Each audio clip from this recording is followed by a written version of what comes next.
Big Hit Music peringatkan troll yang menargetkan BTS atas akibat tindakan mereka dan Jin punya respon terbaik untuk itu. Big Hit Music, anak perusahaan HYBE yang mengelola BTS dan Tomorrow by Together telah maju untuk membela artis mereka. Pada 29 September, Big Hit Music mencatat di Weverse langkah-langkah yang mereka ambil untuk melindungi BTS, khususnya dari troll internet. Mereka mencontohkan bahwa mereka sering melakukan pemeriksaan hukum terkait berbagai jenis komentar kebencian, ancaman perusahaan, bertentangan dengan apa yang mungkin dipikirkan para anti-fans tidak pernah kosong.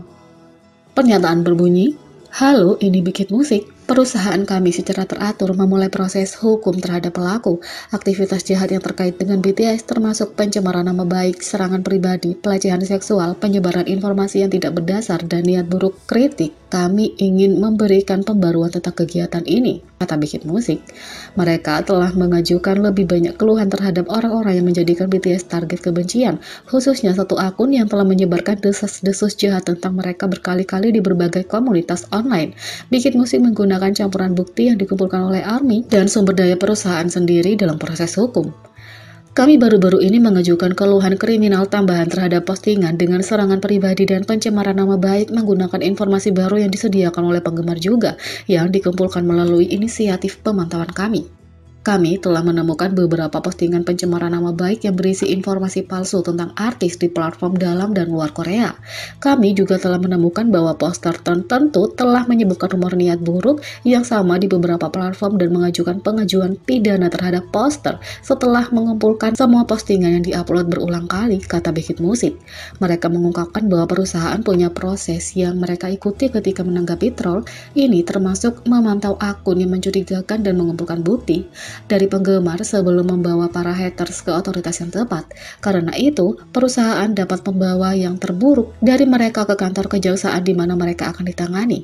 Kami saat ini mengikuti proses tanggapan hukum kami yang memantau dan mengumpulkan bukti pada postingan berbahaya selama 365 hari. Dan kemudian memasukkannya ke dalam keluhan. Pelaporan aktif dari penggemar kami sangat membantu inisiatif pemantauan postingan bahaya kami. Kami juga ingin berbagi pada Anda bahwa setelah penyelidikan polisi yang diperpanjang, kami dapat mengidentifikasi tersangka dan kasusnya telah dikirim ke kantor kejaksaan. Terima kasih, kata Big Hit Music. Untuk mengakhiri pernyataan mereka, Big Hit Music menegaskan bahwa mereka tidak akan pernah berhenti untuk melindungi artis mereka dari bahaya. Siapapun yang mungkin mempertimbangkan untuk memposting komentar jahat perlu mengingat bahwa mereka punya kebijakan, tidak ada penyelesaian, dan tidak ada keringanan hukuman. Big Hit secara teratur mengumpulkan informasi tentang postingan jahat tentang BTS, melaporkannya kepada pihak berwenang dan mengajukan pengajuan pidana. Kami ingin menekankan bahwa kami akan terus memulai tindakan tegas untuk memastikan bahwa tindakan jahat tidak terulang dan kebijakan kami tentang tidak ada penyelesaian dan keringanan hukuman tetap berlaku. Kami meminta Anda untuk terus menggunakan hotline kami, protect@bigitmusic.co.kr, untuk melaporkan setiap kasus penyalahgunaan. Kami akan terus bekerja untuk memastikan bahwa hak artis kami sepenuhnya terlindung. Terima kasih, kata Big Hit Music. Jin BTS juga merilis komentar tentang reaksi Weverse terhadap situasi itu. Dia menyebutkan tidak tahu persis apa yang dikatakan troll tentang kelompok itu, menunjukkan bahwa dia tidak membiarkan kebencian menguasainya. Jin mengatakan, "Aku ingin tahu apa yang dilakukan para komentator jahat itu hingga diadili." Pada saat yang sama, dia merasa bahwa adalah benar mereka menerima akhir yang pantas untuk tindakan mereka. Dia tegas bahwa mereka tidak punya alasan untuk dapat dimengerti untuk menyebarkan kebencian. Jin mengatakan, mereka benar-benar di luar sana hanya mencari masalah. Big Hit mengatasi rumor yang menuduh anggota BTS sering mengunjungi klub hostess kelas atas. Big Hit Music menanggapi laporan yang menuduh bahwa BTS adalah pelanggan tetap di klub pembawa acara kelas atas yang diduga sering dikunjungi oleh Lee Sun Kyun dan G-Dragon. Pada tanggal 26 Oktober, Big Hit Music menyatakan bahwa rumor yang beredar melibatkan anggota BTS adalah salah dan bahwa anggota itu tidak ada hubungannya dengan skandal narkoba yang sedang berlangsung. Bila tidak ada hubungannya dengan rumor itu dan tuduhan itu sepenuhnya salah, kami akan mengambil tindakan hukum yang tegas terhadap mereka yang menyebarkan rumor itu, kata Big Hit Music. Menurut laporan Sport Chosun, pada hari itu, outlet media berbeda melaporkan bahwa anggota BTS juga merupakan pengunjung tetap di klub hostess kelas atas yang sering dikunjungi oleh Lee Sun Kyun dan G-Dragon. Klub Nyanyi Roma dilaporkan mengenakan biaya hingga 10 juta won kepada pelanggan untuk minuman dan secara eksklusif melayani pelanggan kaya dan terkenal. Sementara itu, polisi menyatakan bahwa tidak ada idola atau selebritas lain yang terlibat dalam skandal obat terlarang Lee Sun Kyun, sehingga mengakhiri spekulasi lebih lanjut. Jungkook menanggapi kenyataan bahwa beberapa netizen mengetahui alamat pribadinya. Jungkook baru-baru ini melakukan siaran langsung untuk para penggemar dan menanggapi para penggemar yang ingin mengetahui alamat dan faktanya sudah tersebar. Seperti yang dijanjikan, Jungkook melakukan siaran langsung pada pukul 9 malam KST dan mentraktir penggemar segera setelah siaran dimulai mendapatkan minuman untuk membuat segalanya lebih nyaman dan santai bagi para penggemar yang menonton. Mengingat ia sedang minum-minum, tak heran kalau para penggemar ingin mengetahui kebiasaan minum Jungkook. Lucunya, Jungkook menunjukkan bahwa dia tidak tahan minum tequila atau champagne dan akan keluar kalau dia melakukannya.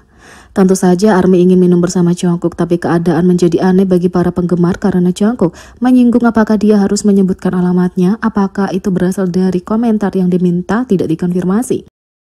Kalau hal itu belum cukup membuat marah para penggemar karena ini jelas merupakan pelanggaran privasi Jungkook, sang idola menjelaskan bahwa orang-orang sudah mengetahuinya merujuk pada saluran YouTube yang telah menyebarkan lokasinya. Meskipun Jungkook mudah marah, dia tetap tenang dan menunjukkan kepribadian aslinya saat dia menjelaskan, tapi aku tidak peduli. Dia bahkan menambahkan bahwa dia tidak bisa mengurus semua yang terjadi dalam hidupnya. Tidak mengherankan, Jungkook sekali lagi kembali ke kecintaannya pada ARMY dan berkata, aku hanya akan berlari bersama ARMY, yang sepertinya mengacu pada para penggemar yang benar-benar peduli padanya. Saat klip itu dibagikan, netizen menunjukkan kemarahan mereka atas komentar tersebut dan fakta bahwa orang-orang bersikap aneh dan meminta informasi pribadi itu. Netizen mengatakan, apakah kamu ingin aku menyebutkan alamatku? Menurutku, kalian semua sudah tahu. Sepertinya Jungkook lebih bersedia untuk langsung menyikapi beberapa komentar aneh dan masalah seputar kehidupan pribadinya. Setelah bertahun-tahun berkecimpung di industri ini, dia menjadi lebih jujur pada ARMY tetapi juga tampaknya berada pada tahap di mana dia tidak mengkhawatirkan hal-hal kecil. Jungkook menanggapi kritik terhadap versi Explicit 7. Sejak kebangkitan BTS yang meroket, dunia telah menyaksikan anggotanya berkembang dari artis pemula menjadi superstar global. Tapi hanya sedikit yang menghadapi sorotan mengenai evolusi pribadinya seperti anggota termuda grup Jungkook. Dalam percakapan intim baru-baru ini dengan Dest, penyanyi itu membahas metamorfosisnya baik sebagai individu maupun artis, menyoroti perjalanan dari Maknae menjadi artis solo yang dewasa. Evolusi Jungkook tidak terlalu halus, dia menindik alis dan bibirnya, memamerkan banyak tato, mengikuti tinju, dan memanjangkan rambutnya. Tapi di balik transformasi fisik ini, terdapat hubungan emosional yang mendalam dengan ARMY. Aku perlu memberitahu orang-orang yang mencintaiku, aku seperti ini, aku tidak memaksa siapapun, kata Jungkook. Sentimen ini terutama terlihat jelas dalam single debutnya Seven yang mendapat reaksi beragam karena versi eksplisitnya. Kritikus dan penggemar sama-sama memperdebatkan penyertaan lirik dewasa dengan kalimat yang lebih dewasa daripada apapun yang pernah diproduksi BTS. Jungkook menanggapi mereka yang mempertanyakan keputusannya. Jungkook menunjukkan usia dan perkembangan hidupnya secara halus mendesak para penggemar untuk mengingat bahwa artis seperti semua individu tumbuh dan berkembang. Jungkook mengatakan, kalau kamu merasakannya seperti itu, aku tidak bisa berbuat apa-apa dan kalau dipikir-pikir berapa umurku? Tapi penting untuk dipahami bahwa pilihan-pilihan ini bukan hanya sekedar nilai kejutan. Hal ini berasal dari kebutuhan mendalam akan ekspresi diri dan keluar dari kebiasaan. Keputusan untuk melepaskan diri dari image yang digarapnya sebelumnya bukanlah sebuah dadakan atau pemberontakan terhadap image BTS-nya. Dalam kata-katanya sendiri, itu adalah cerminan dari siapa dia sekarang. Seven, bukan aku yang mencoba melepaskan diri dari imageku, penting bagiku untuk menunjukkan seberapa besar aku telah berkembang sebagai artis solo melalui tantangan baru, kata Jungkook. Upaya solo Jungkook mencerminkan upayanya untuk mencapai keaslian, pencarian identitas di luar label Baby of the Group yang telah melekat padanya sejak awal berdirinya BTS. Ini adalah perjalanan yang harus dilalui oleh setiap seniman, terutama mereka yang memulai karirnya di usia muda. Evolusi Jungkook memberikan pelajaran besar dalam hubungan artis. Penggemar menekankan perlunya pemahaman dan ruang.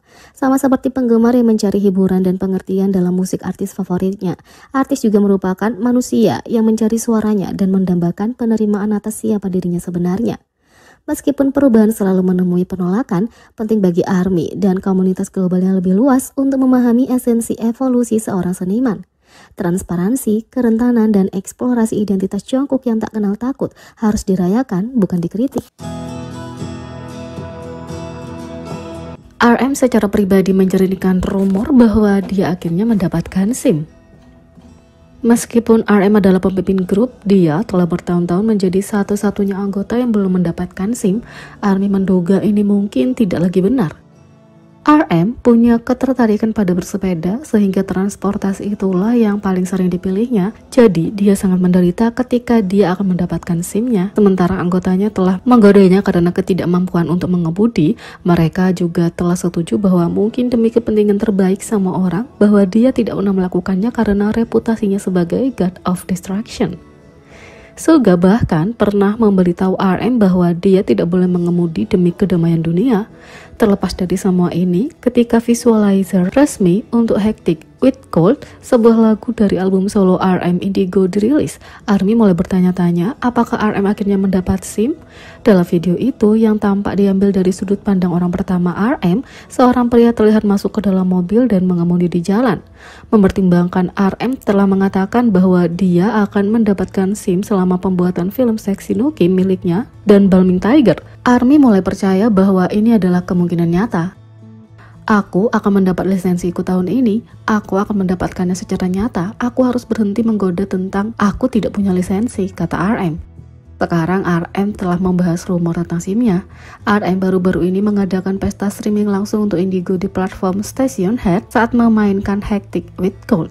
RM menanggapi komentar itu dan membantah klaim bahwa dia sudah mendapatkan lisensinya. RM mengatakan, teman-teman, aku tidak punya SIM, jangan salah paham.